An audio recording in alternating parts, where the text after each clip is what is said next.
오늘 우리에게 주신 하나님 말씀은 신약성경 요한복음 16장 19절에서 24절 말씀입니다. 요한복음 16장 19절에서 24절 말씀 우리 교독하시도록 하겠습니다. 예수께서 그 묻고자 함을 아시고 이르시되 내 말이 조금 있으면 나를 보지 못하겠고 또 조금 있으면 나를 보리라 하므로 서로 문의하느냐. 내가 진실로 진실로 너희에게 이르노니 너희는 곡하고 애통하겠으나 세상은 기뻐하리라. 너희는 근심하겠으나 너희 근심이 도리어 기쁨이 되리라.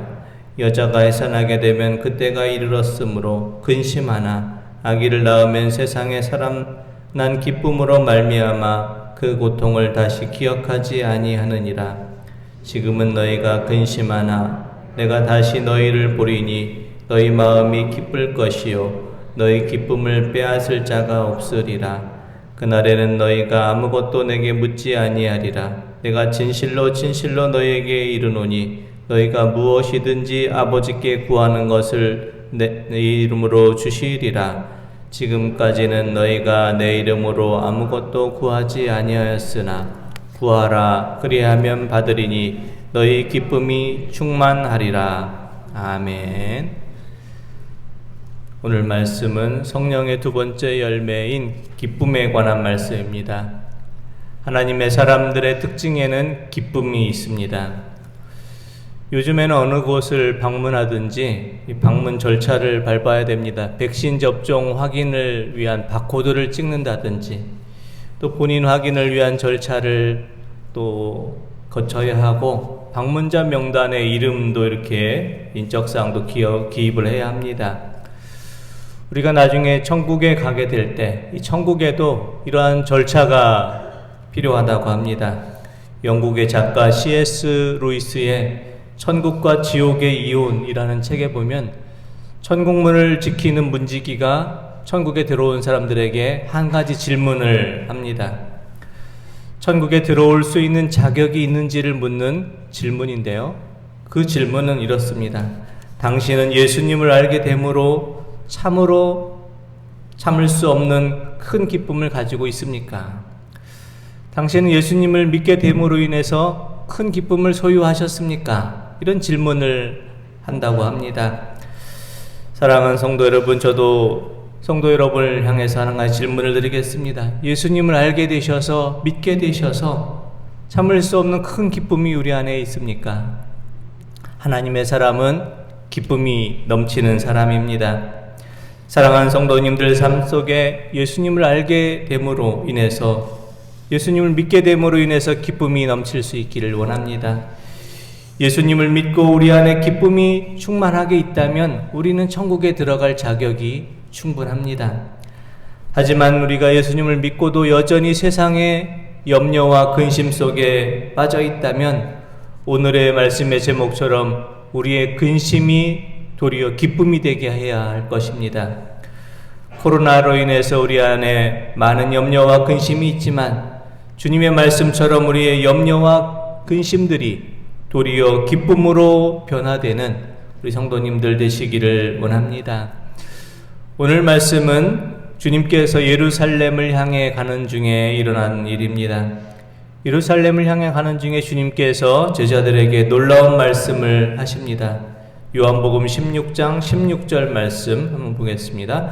조금 있으면 너희가 나를 보지 못하겠고 또 조금 있으면 나를 보리라 하시니. 아멘. 제자들은 주님께 이제 조금 있으면 나를 보지 못할 것이다, 이와 같은 말씀을 듣게 됩니다.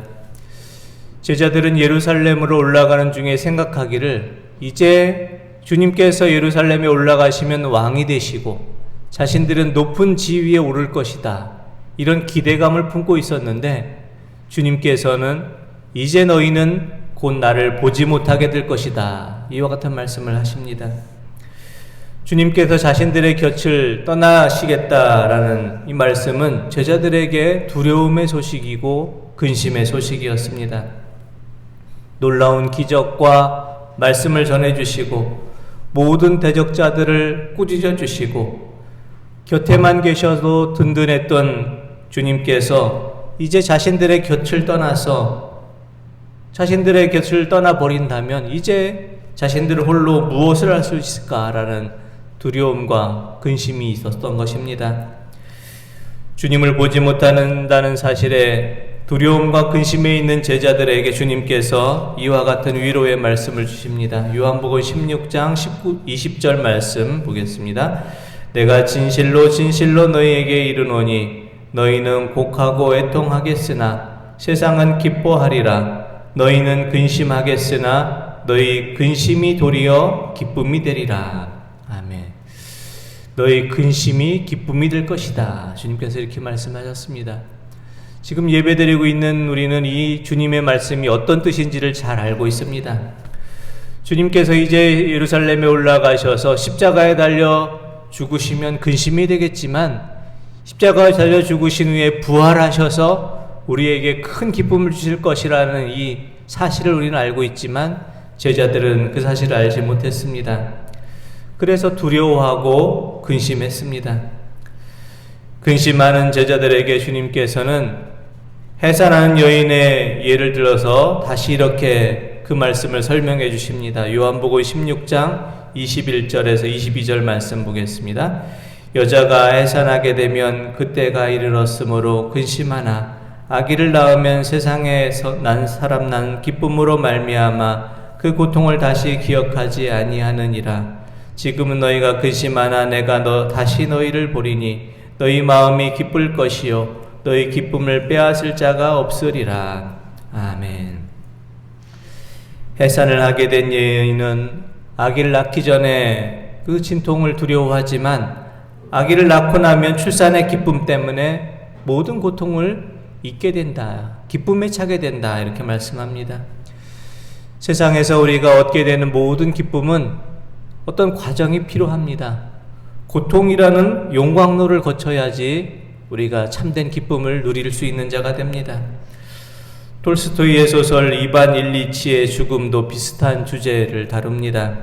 이반 일리치라는 사람은 가난한 집안에서 태어났지만 열심히 공부해서 큰 성공을 거두었습니다. 유능한 판사가 되었고 상류층의 생활을 즐기는 사람이 되었습니다. 모든 사람들에게 인기가 있었고 좋은 아내를 만나 행복한 결혼 생활을 하고 있었습니다. 멋진 집을 사서 꾸미는 도중에 작은 사고가 발생합니다. 커튼을 달기 위해 사다리에 올라갔다 발을 헛디뎌 미끄러지면서 창틀에 튀어나온 그 손잡이의 옆구리를 부딪혔습니다. 대수롭지 않게 여겼던 이 상처가 이 통증이 점점 심해지면서 의사에게 치료받아도 전혀 낫지 않고 결국 그 상처로 인해 죽음에 이르게 됩니다. 45살의 이반 일리치는 자신처럼 선한 사람이 열심히 노력해서 이렇게 상류층까지 이르렀는데 왜 이렇게 일찍 죽어야 되는지 이해할 수가 없었습니다. 마지막 순간이 다가오자 이반 일리치는 자신의 삶을 되돌아보면서 성찰하기를 시작합니다. 앞만 보며 세상의 성공만을 위해서 달려왔던 인생, 자신이 누렸던 상류층의 삶의 모습이 겉보기에는 근사해 보였지만 사실은 잘못된 삶이었고 위선된 삶이었음을 깨달았습니다. 상류층의 친구들은 이제 이반 일리치가 죽게 되면 그 판사의 자리를 누가 차지할 것인가 여기에 관심이 있었지 이반 일리치의 죽음에는 애통하는 마음, 슬퍼하는 마음이 없었습니다. 자신의 죽음을 안타까워하는 사람들은 자신의 소중한 가족들이었고 또 자신의 하인 게라심이 늘 곁에서 자신을 돌봐주었습니다. 인생의 마지막 시간을 성찰하면서 이반 일리치는 인생의 시간에 참으로 소중한 것이 무엇이었는지, 자신이 잃어버리고 살았던 것이 무엇이었는지를 깨닫게 되었습니다. 우리도 인생의 기쁨을 맛보기 위해서 필요한 것이 있는데 그것은 우리가 잃어버린 것을 다시 찾고 회복하는 것입니다. 잃어버린 것이 무엇이었는지를 깨닫고 그것을 되찾을 때 우리 안에 큰 기쁨이 찾아오게 됩니다. 주님께서는 잃어버린 것을 찾을 때 누리게 되는 기쁨에 대해서 이와 같은 비유로 말씀해 주십니다. 누가복음 15장 8절에서 10절 말씀입니다. 어떤 여자가 10 드라크마가 있는데 하나를 잃으면 등불을 켜고 집을 쓸며 찾아내기까지 부지런히 찾지 아니하겠느냐.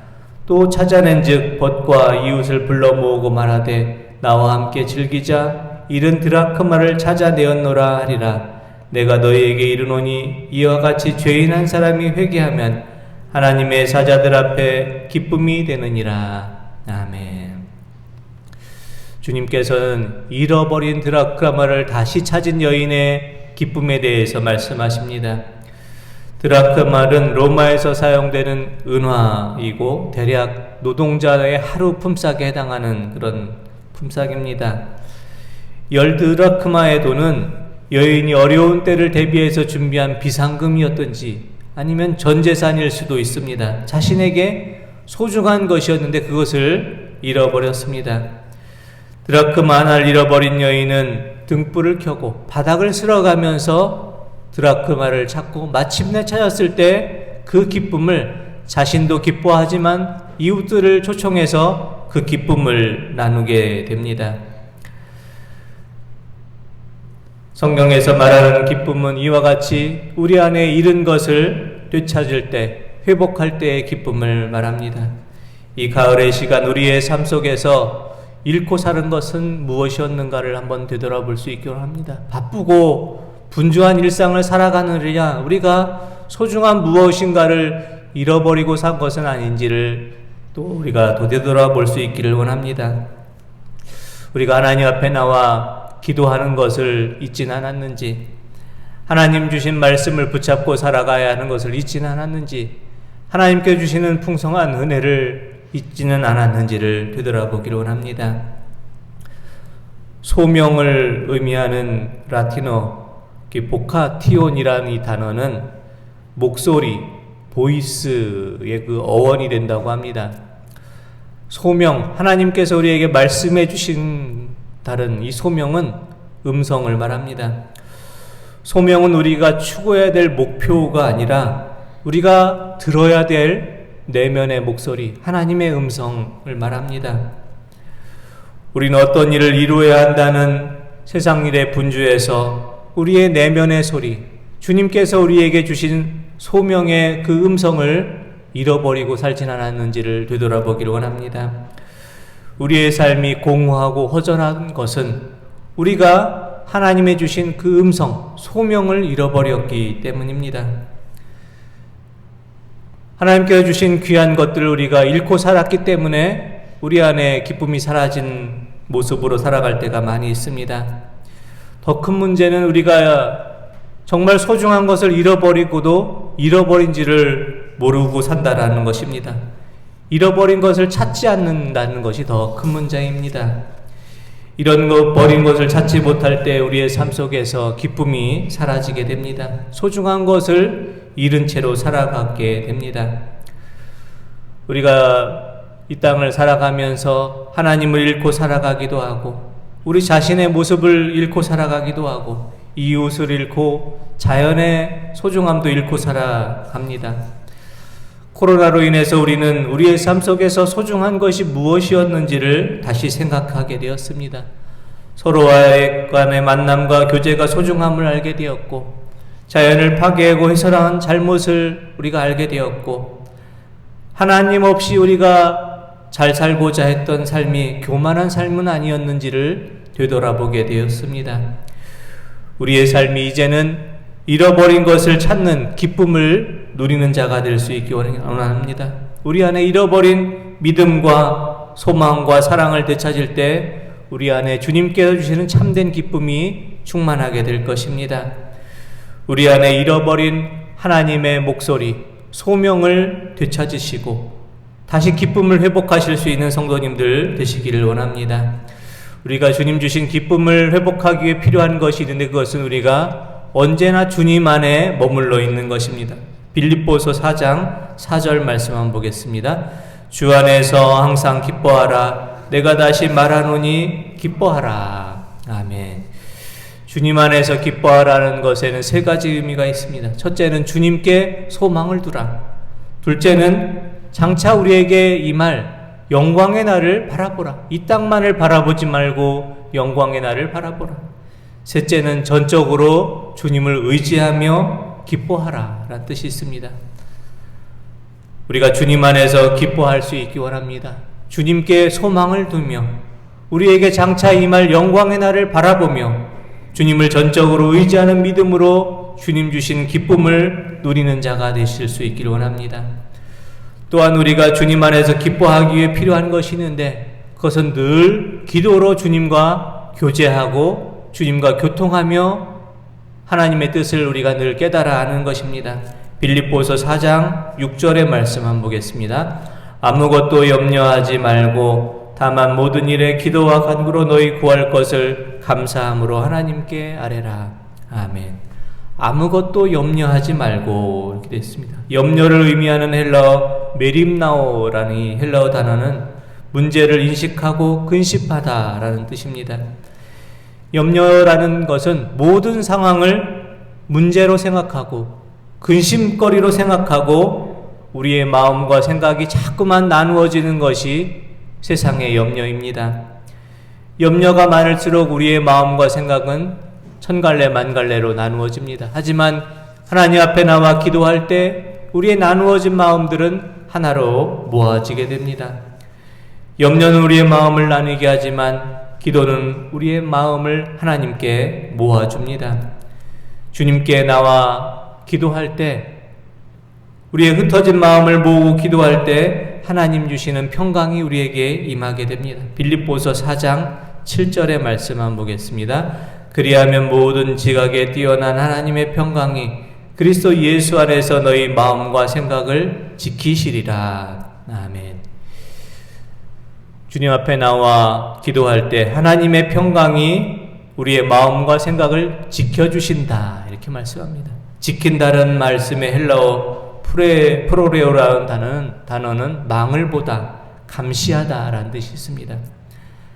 하나님의 평강이 우리의 마음과 생각을 지킨다는 것은 우리가 기도하며 나아갈 때 하나님께서 망을 보듯이 감시하듯이 우리를 세밀하게 살피며 지켜주신다라는 말씀입니다.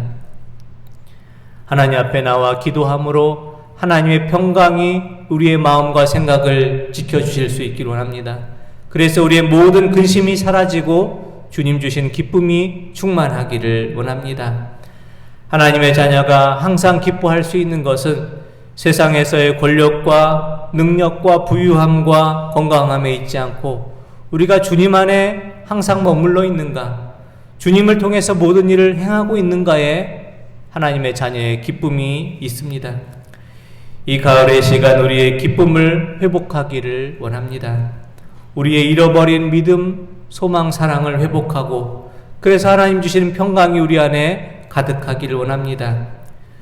주님 안에서 거함으로 기뻐하시고 염려하는 대신에 늘 하나님 앞에 기도하심으로 다시 기쁨을 회복하시고 늘 기도로 하나님과 교제하고 교통함으로 우리의 근심이 변하여 기쁨이 되므로 주님 주신 참된 기쁨을 누리시는 우리 모든 성도님들 되시기를 원합니다. 기도드리겠습니다. 하나님 아버지, 세상을 살아갈 때 우리 안에 많은 근심과 염려가 있지만 하나님 앞에 나아갈 때 우리 안에 주님 주시는 기쁨이 함께하기를 원합니다.